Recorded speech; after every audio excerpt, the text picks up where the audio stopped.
Setelah kerajaan Tulang Bawang kehilangan pengaruhnya, jalur sungai di Sumatera tak pernah benar-benar sepi.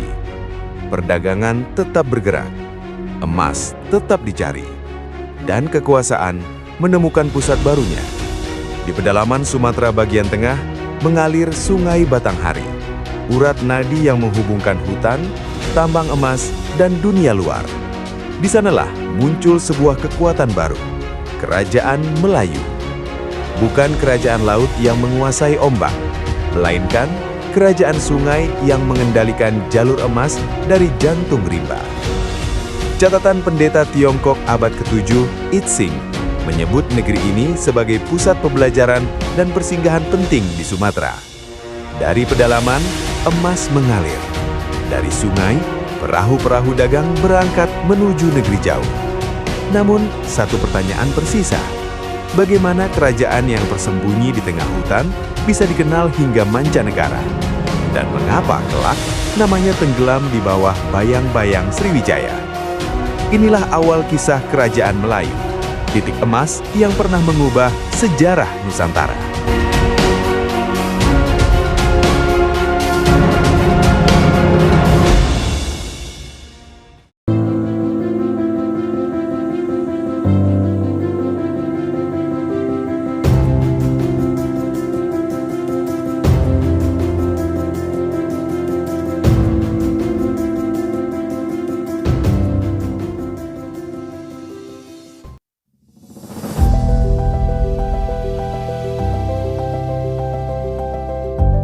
Kehidupan masyarakat Melayu awal tumbuh di tepian sungai. Sungai menjadi pusat aktivitas karena menyediakan air, ikan, dan jalur pergerakan di tengah hutan lebat Sumatera. Setiap hari dimulai dengan pembagian tugas yang jelas.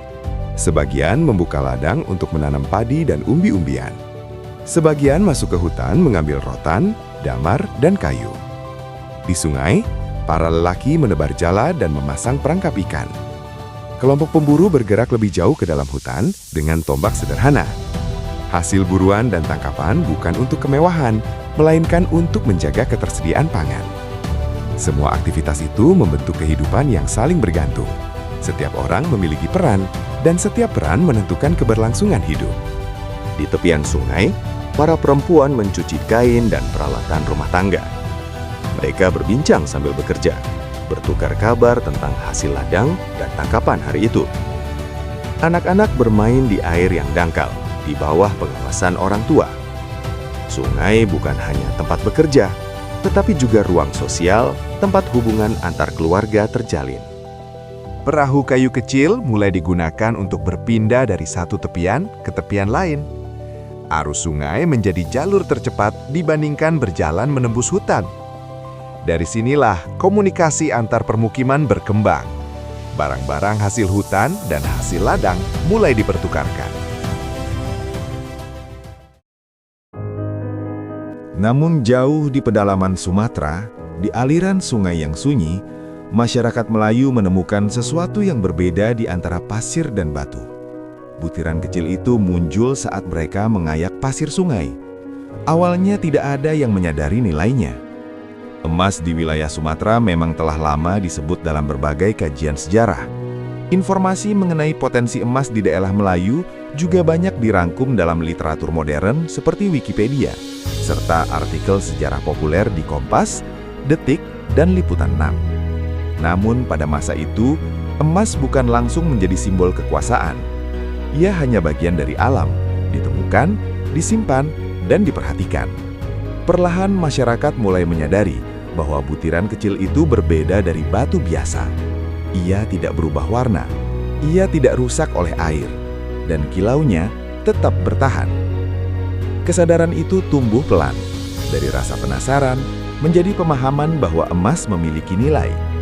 Dari sungai yang tenang itu, perubahan mulai berakar. Bukan karena perang, tetapi karena sesuatu yang ditemukan di dasar air. Kesadaran bahwa emas memiliki nilai tidak berhenti di pedalaman sungai. Kabar tentang logam berkilau itu perlahan menyebar melalui jalur air. Sungai yang terhubung ke pesisir membuat wilayah Melayu tidak sepenuhnya terisolasi. Dalam berbagai catatan sejarah awal Asia Tenggara, wilayah Sumatera dikenal sebagai salah satu sumber komoditas penting, termasuk emas. Informasi ini juga banyak dirangkum dalam literatur modern seperti Wikipedia, serta artikel sejarah di Kompas, Detik, dan Liputan 6. Tidak lama kemudian, perahu-perahu dari luar mulai terlihat di aliran sungai yang lebih besar. Mereka bukan bagian dari komunitas setempat. Mereka datang membawa barang dagangan dan mencari sesuatu sebagai imbalan. Pertukaran tidak lagi hanya antar kampung. Kini, orang-orang asing mulai menanyakan tentang emas dari pedalaman. Interaksi itu awalnya sederhana, namun semakin sering perahu datang, semakin jelas bahwa emas telah menarik perhatian yang lebih luas. Dari sinilah wilayah Melayu tidak lagi hanya menjadi komunitas sungai. Ia mulai dikenal oleh dunia luar. Lalu lintas di sungai tidak lagi sesederhana dulu. Perahu datang dan pergi membawa barang dari pedalaman dan dari luar wilayah. Aktivitas yang semakin ramai itu tidak bisa lagi dibiarkan berjalan tanpa pengaturan. Di tepian sungai, pemukiman mulai membesar. Rumah-rumah panggung dibangun lebih banyak, dan beberapa di antaranya dibuat lebih besar dari yang lain. Bangunan yang lebih luas itu bukan sekedar tempat tinggal. Ia menjadi tempat berkumpul, tempat bermusyawarah, tempat membicarakan jalur sungai, pembagian hasil, dan keamanan. Para tetua dan tokoh yang disegani mulai duduk bersama. Mereka menyadari bahwa perubahan yang terjadi bukan sementara. Emas telah menarik perhatian luar, dan sungai kini menjadi jalur yang harus dijaga. Dari pertemuan-pertemuan itu, perlahan muncul satu suara yang lebih sering didengar. Seseorang yang dianggap mampu mengatur, bukan hanya berbicara. Ia bukan dipilih karena kekuatan, tetapi karena kepercayaan. Kepercayaan untuk menjaga keseimbangan antara pedalaman dan pesisir, antara masyarakat setempat dan para pendatang. Dari sinilah pengaturan mulai terbentuk. Sungai tidak lagi sekedar aliran air, ia menjadi jalur yang diawasi. Pemukiman tidak lagi sekedar tempat tinggal, ia menjadi pusat keputusan.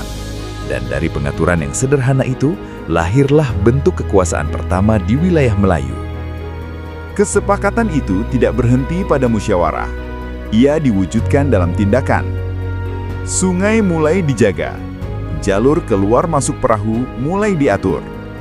Setiap yang datang tidak lagi sekadar lewat.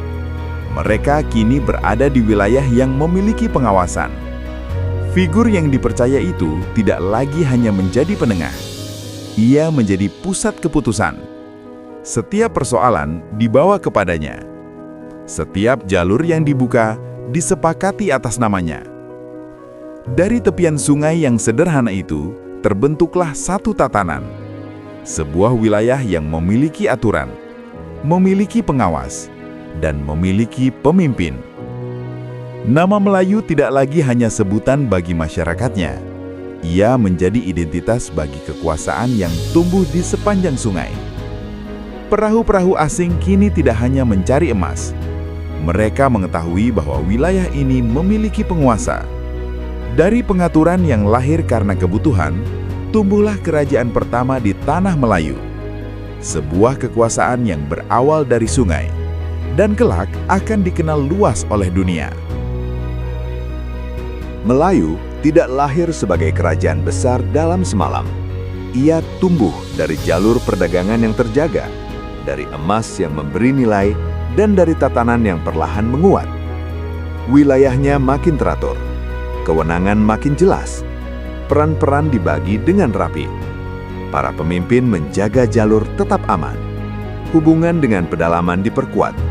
Hasil bumi dan emas mengalir ke pusat kendali. Nama Melayu mulai dikenal dalam jaringan niaga regional. Ia bukan lagi sekedar titik singgah, melainkan simpul penting dalam perdagangan Sumatera. Waktu berjalan, dan jalur itu semakin ramai. Perahu-perahu dari berbagai arah berdatangan. Bahasa berbeda terdengar di pelabuhan. Barang dari luar bertukar dengan hasil pedalaman. Aktivitas meningkat. Lalu lintas makin padat. Melayu berdiri di tengah arus perdagangan yang terus bergerak. Namun, jalur yang ramai selalu menarik kekuatan yang lebih besar. Di perairan yang sama, pengaruh luar mulai menguat. Sebuah kekuatan maritim besar dari pesisir timur Sumatera memperluas kendalinya atas perdagangan. Sriwijaya mulai mengambil peran dalam jalur niaga yang sebelumnya memberi ruang bagi Melayu. Bukan dengan serangan terbuka, melainkan melalui kendali atas arus perdagangan dan hubungan antar pelabuhan. Perlahan, arah perdagangan tak lagi sepenuhnya ditentukan dari pedalaman. Ruang gerak Melayu menyempit. Perannya berubah.